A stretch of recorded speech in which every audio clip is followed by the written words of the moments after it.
மறுவார்த்தை பேசாது மடி மீது நீ தூங்கிடு.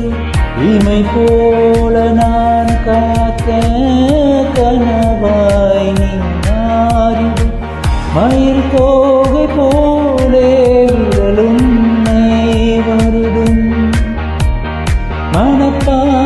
மனப்பாடமாய் உரையாடல் நிகழும்.